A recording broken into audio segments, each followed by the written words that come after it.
Bayan ng Lubos sa Batangas isinailalim sa state of calamity dahil sa African swine fever. Dalawa pang bayan sa Batangas, kumpirmadong may outbreak na rin ayon sa Agriculture Department.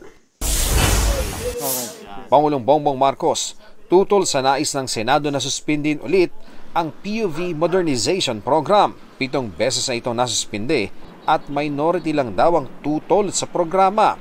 Sabi naman ni Senate President Cheese Escudero, gusto lang ng Senado na tiyakin munang handa ang lahat bago ito ipatupad.